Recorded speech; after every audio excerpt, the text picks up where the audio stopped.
Your hideous monster face is polluting my entire salon. The shrill, piercing voice of the head manager echoes through the marble halls. A heavy glass of highly toxic chemical cleaner is hurled violently through the air.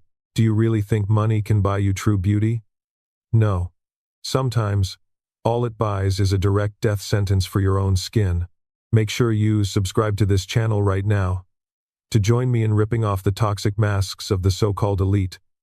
Because the terrifying truth I am about to expose today might just save your own life. Right now, I want you to go to the comments and type this exact phrase. I declare I will not bow to evil. Truth is always the most beautiful cosmetic. Write it down to protect yourself from the lies of the rich and powerful.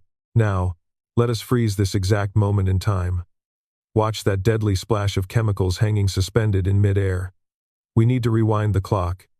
Exactly 2 hours back. Welcome to the prestigious Laura Elite Spa.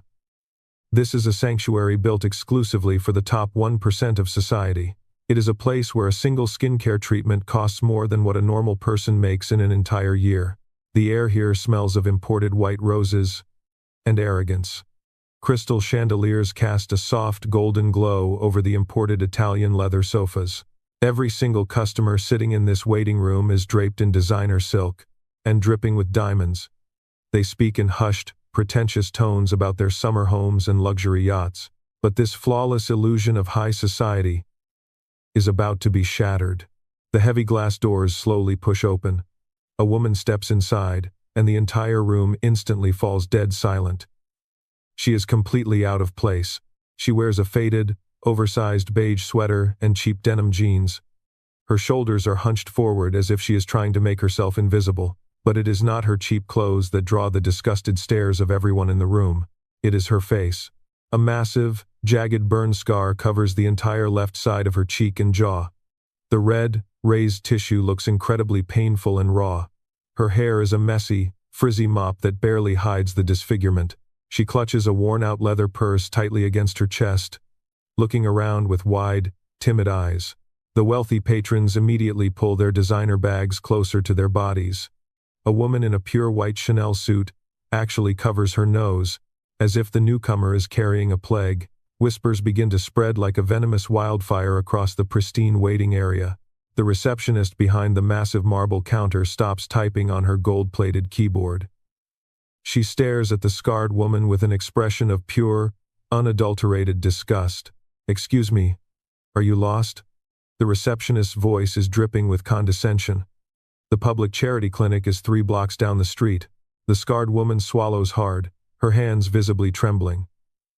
"No. I have an appointment. I called earlier about the deep tissue scar recovery consultation." The receptionist rolls her eyes so hard, it looks painful. She aggressively slams a thick leather binder onto the marble counter. "Listen here, honey. Our basic consultation fee is $5,000, non-refundable. Do you even have that kind of money, or are you just here to ruin our aesthetic?" The scarred woman quietly unzips her frayed purse. She pulls out a crisp, thick stack of $100 bills and places it gently on the counter. The receptionist's jaw drops slightly, but her sneer quickly returns. "Fine. Sit over there in the dark corner behind the decorative palm tree. Try not to let the VIP clients see you. Your face is making everyone extremely uncomfortable." The woman nods silently, her eyes downcast, and shuffles over to the designated hidden corner. She sits on the edge of the velvet chair, looking utterly pathetic and broken, but beneath that frizzy wig, her eyes are scanning every single inch of this establishment. She is observing the exact layout of the security cameras. She is noting the specific keycards the staff use to access the restricted storage rooms. Because this woman is not a helpless victim looking for a miracle cure. She is Maya Vance, the most ruthless investigative journalist in the country. And she is currently wearing a state-of-the-art hidden camera disguised as a cheap plastic button on her sweater. For the past 6 months, rumors have been swirling around this elite spa. Wealthy clients have been leaving with severe chemical burns, permanent skin damage, and mysterious allergic reactions. They have been silenced with massive, undisclosed financial settlements and ironclad non-disclosure agreements. The police could not find a single shred of evidence. The health inspectors were constantly bribed to look the other way. So, Maya decided to take matters into her own hands. She spent 4 hours in a professional makeup chair this morning, having this prosthetic scar applied to her face. She came here to play the perfect victim, and the arrogant staff of Laura Elite Spa are playing right into her hands. As Maya sits in the dimly lit corner, she listens to the conversations of the staff. She hears them laughing about charging a famous actress $20,000 for a simple saline injection. She watches as a young esthetician sneaks a bottle of cheap, generic lotion out of her apron and pours it into a crystal jar labeled as rare caviar cream. The level of blatant fraud happening out in the open is staggering. But Maya needs something much bigger than just a few swapped lotions. She needs the undeniable, hard proof of the toxic chemicals they are using in their signature chemical peels, the very same peels that have permanently disfigured dozens of vulnerable women. She checks her watch. It is time to make a move. She stands up slowly, keeping her head bowed, and approaches the front desk again. "Excuse me, could you please point me to the restroom?" The receptionist barely looks up from her diamond-encrusted phone. "Down the hall, take a sharp left, and don't touch anything on your way there." Maya scurries away, playing the part of the intimidated outsider perfectly. But as soon as she turns the corner, her entire demeanor changes. Her posture straightens, and her eyes turn cold and calculating. She bypasses the luxurious guest restrooms completely. Instead, she slips down a narrow, unlit corridor marked, "Authorized personnel only." Her heart pounds against her ribs, but her hands remain perfectly steady. She knows that getting caught back here would ruin months of undercover work. But she also knows that the truth is always worth the risk. She reaches the end of the hallway and stops in front of a heavy steel door labeled Inventory Vault. This is it, the belly of the beast. The place where the elite hide their dirtiest, most toxic secrets. She presses her ear against the cold metal, listening for any signs of movement inside. Silence. She reaches into her pocket and pulls out a small, electronic keycard skimmer. She had swiped it near the receptionist's desk when she handed over the cash. With a soft beep, the heavy lock clicks open. Maya slips inside the dark room, silently pulling the door shut behind her. The air inside is thick and suffocating, smelling strongly of industrial bleach and something strangely metallic. She pulls out a tiny, high-powered flashlight and flicks it on. The beam of light sweeps across the room, revealing row upon row of massive plastic vats. These are not the elegant, crystal jars displayed in the front lobby. These are ugly, unmarked industrial barrels, stacked up to the ceiling. She steps closer to one of the vats and wipes a layer of dust off the warning label. Her eyes widen in absolute horror. The label reads, "Industrial-grade floor stripper, highly corrosive." Right next to it is a box of empty, gold-plated bottles waiting to be filled. The bottles are labeled, "Miracle Youth Acid Peel, $3,000 per application." Maya's blood runs ice cold. They aren't just cutting corners. They are literally burning their clients' faces off with toxic floor cleaner and charging them thousands of dollars for the privilege. She adjusts the hidden camera on her sweater, making sure it captures a crystal-clear shot of the corrosive barrels and the luxury bottles side by side. This is the exact smoking gun she needed. This single piece of footage is going to send the owners of this place straight to federal prison. A satisfied smirk plays on her lips beneath the horrific fake scar. But suddenly, the harsh fluorescent lights of the vault violently flicker on. The heavy steel door swings open with a deafening crash. Standing in the doorway is Victoria, the head manager of the spa. She is wearing a tailored, blood-red designer suit and a twisted, furious glare. Victoria's eyes dart from the industrial vats to Maya's face, and a cruel, predatory smile spreads across her lips. The trap has just been sprung. But neither of them knows who is actually the prey. Well, Victoria's voice slices through the heavy, chemical-soaked air of the vault, like a razor blade. She steps fully into the harsh fluorescent light, her blood-red designer suit standing out like a fresh wound against the sterile white walls. Every step she takes echoes with the sharp, authoritative click of her $5,000 Louboutin heels. She doesn't look panicked.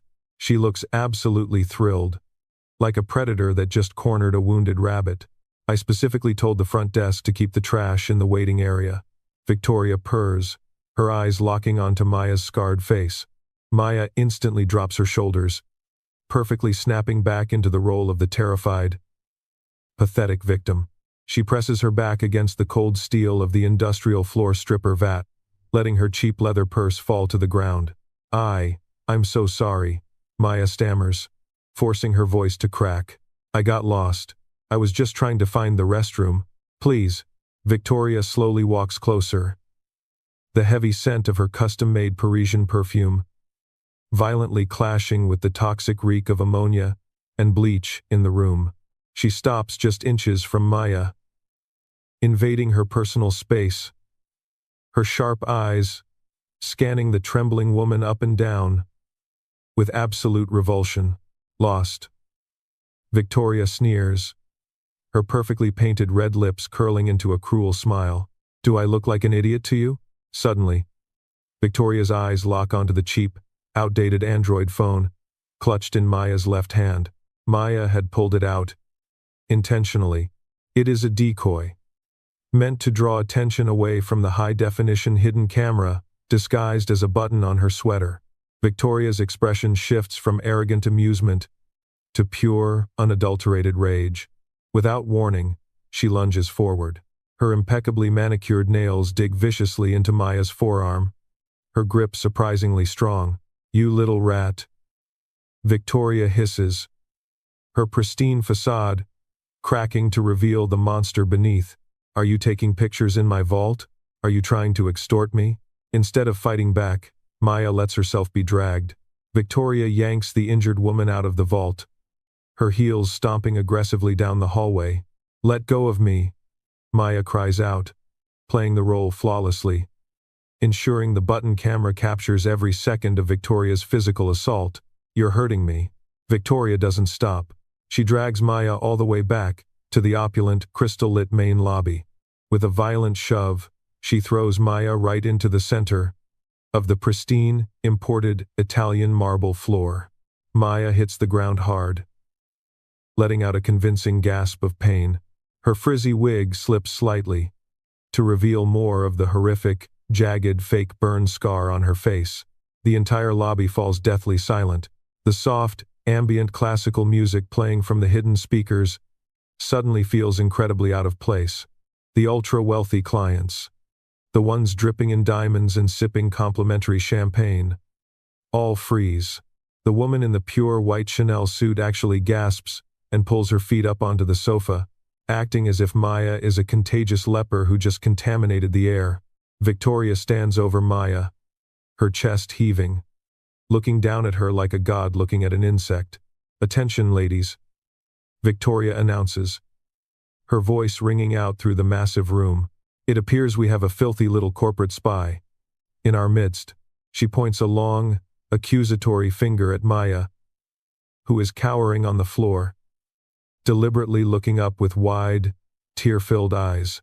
Before we go any further, I want you to stop and really look at this scene. Look at the absolute cruelty on Victoria's face. Look at the disgusting apathy of the wealthy women sitting on the couches, watching a helpless person being assaulted, and doing absolutely nothing to stop it. Have you ever been in a situation where people with money and power made you feel incredibly small, where they looked at you like you were nothing but dirt beneath their expensive shoes? If you are feeling that deep, burning sense of injustice right now, do not swallow it down. Use that anger. Go down to the comments section this very second and type, I declare I will not bow to evil. Truth is always the most beautiful cosmetic. Write it down as a promise to yourself that you will never let anyone strip away your dignity, no matter how much money is in their bank account. Now, let us get back to the nightmare. Victoria bends down and violently snatches the cheap Android phone right out of Maya's trembling hands. You thought you could sneak into my sanctuary, Victoria whispers, though the silence in the room makes her voice carry to every corner. You thought you could come in here, with that hideous, melted face of yours, and play detective? She holds the phone up in the air for a second, then drops it onto the hard marble floor. With a sickening crunch, Victoria brings her red-soled stiletto heel down on the device, shattering the screen into 100 jagged pieces. Maya lets out a fake sob, burying her scarred face in her hands. But behind her fingers, Maya is not crying. She is suppressing a massive, triumphant smile. The decoy phone is destroyed. Victoria thinks she just eliminated the threat. She is about to get dangerously comfortable. Look around you, Victoria demands.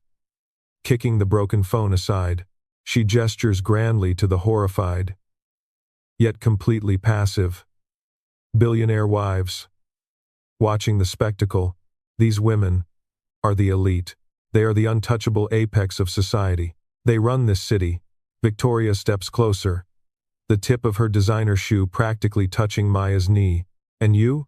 You are a deformed nobody. A tragic mistake of genetics, who crawled out of whatever gutter you sleep in. Victoria crouches down, bringing her face inches from Maya's, forcing the button camera to get a horrific, wide-angle shot of her twisted features. You actually thought our luxury treatments could fix that monstrosity on your face? You are beyond repair, honey. You are an aesthetic abomination. Maya looks up, letting a single, perfectly timed tear roll down her cheek. You're burning them, Maya whispers, her voice loud enough for the camera to catch perfectly. You're using industrial floor stripper. I saw the vats. You're destroying their skin on purpose. Instead of denying it, Victoria throws her head back and laughs.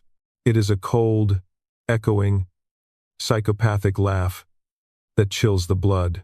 Incredibly, a few of the wealthy clients sitting on the sofas actually chuckle along with her, swirling their mimosas, completely oblivious to the fact that they are the ones being poisoned. Oh, you naive little rat. Victoria sighs, standing back up and smoothing out her silk blazer. Beauty is pain. And if these bored, desperate housewives are willing to pay me $3,000 a session to peel off a layer of their pathetic aging skin with industrial acid, Victoria smirks, shrugging her shoulders. That is just a genius business model. They love the burn. It makes them feel alive. It makes them feel exclusive. The confession is crystal clear.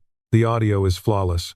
Maya has everything she needs to bury this woman under a federal penitentiary for the rest of her natural life. But Victoria is not finished. Her god complex has completely taken over. She walks over to a utility cart that a janitorial staff member had carelessly left near the hallway entrance. Sitting on the top shelf is a heavy, thick glass beaker filled with raw, undiluted chemical floor stripper, the exact same highly corrosive liquid from the vault, waiting to be secretly poured into the gold-plated luxury serum bottles. Victoria picks up the glass.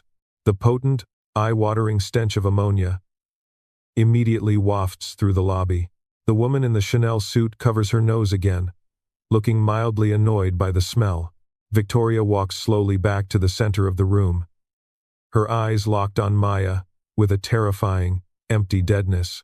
You don't deserve our luxury treatments, Victoria says, her voice dropping to a dangerous, low hiss. A creature like you doesn't need healing. She stops right in front of Maya, raising the glass of toxic chemicals high into the air. You just need to be sterilized. Victoria tilts the heavy glass beaker forward. The toxic, corrosive liquid arcs through the air, heading straight for Maya's face. The billionaire wives in the lobby finally gasp, some covering their eyes, expecting a horrific tragedy. But Maya does not scream. She does not cower. In one lightning-fast, incredibly precise movement, Maya whips off her thick beige sweater. She uses the heavy fabric as a shield, catching the entire splash of the industrial floor stripper. The toxic chemical hits the sweater with a violent sizzle, instantly burning holes through the cheap fabric. The foul stench of melting synthetic fibers fills the luxurious lobby. Victoria freezes, the empty glass beaker slipping from her manicured fingers and shattering on the marble floor. What do you think you are doing? Victoria shrieks, taking a step back, suddenly unnerved by the calm, icy glare of her victim. Maya drops the smoking, ruined sweater to the floor.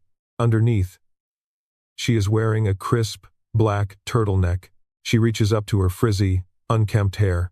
With one sharp pull, she tears the wig off her head, revealing perfectly styled, sleek, dark hair. Then, She reaches to the edge of her jaw. She digs her fingernail under the edge of the horrific, jagged burn scar.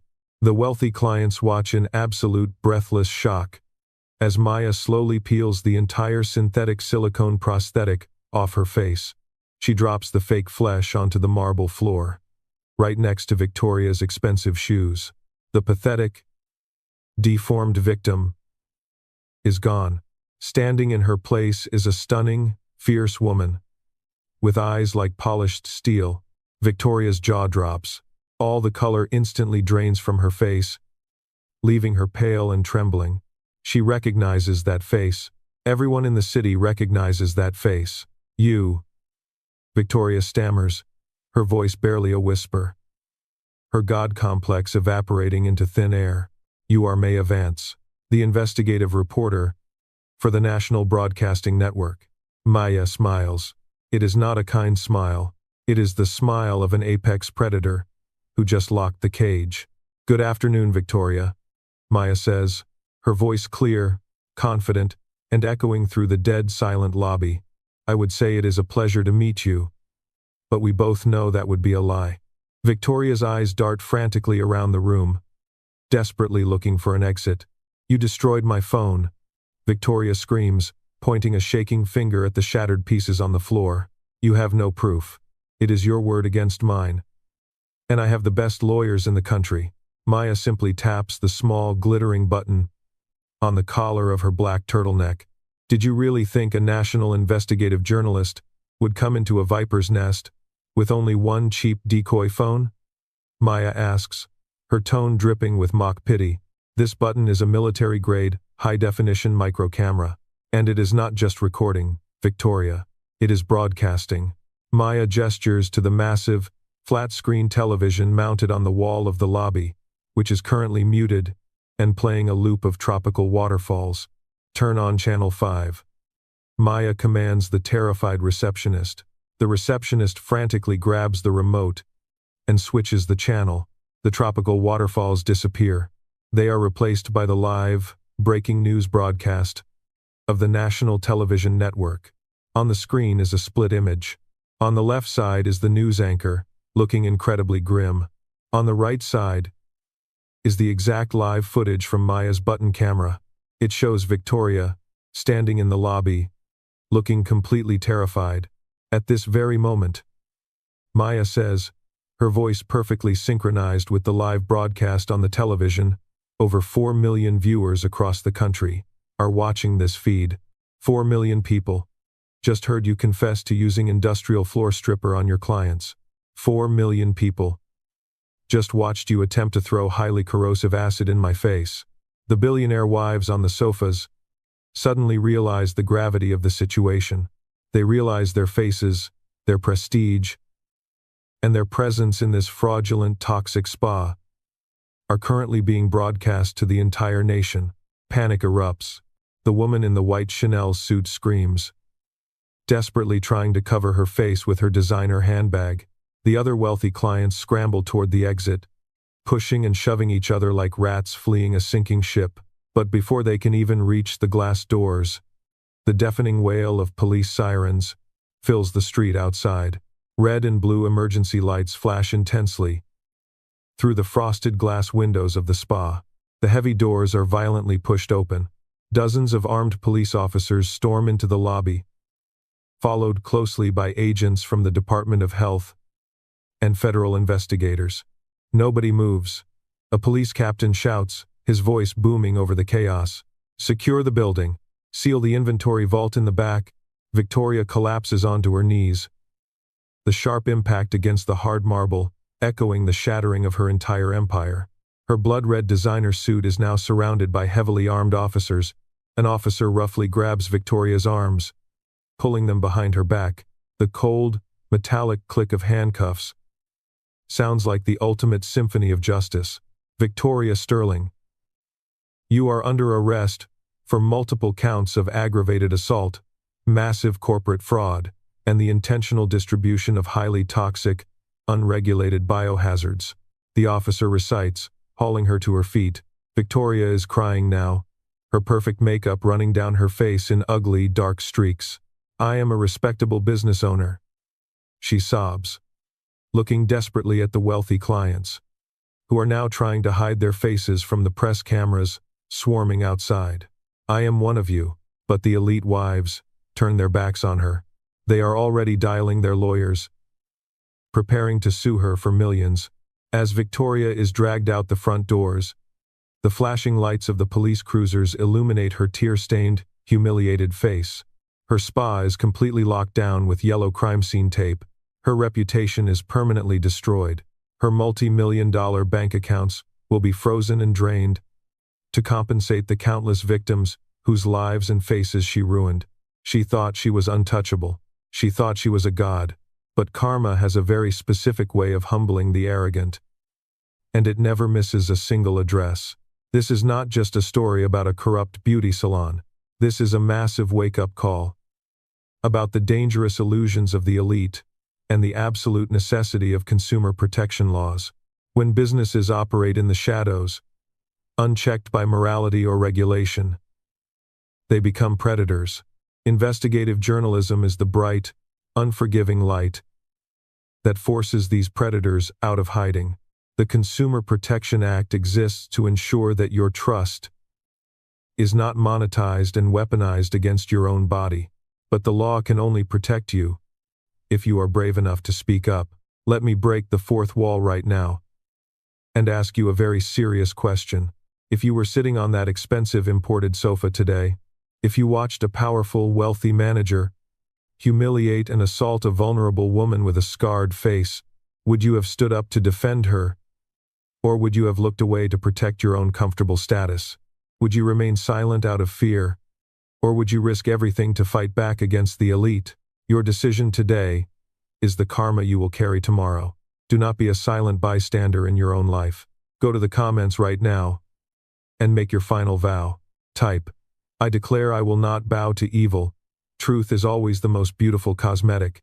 Let your voice be the weapon that shatters their glass castles.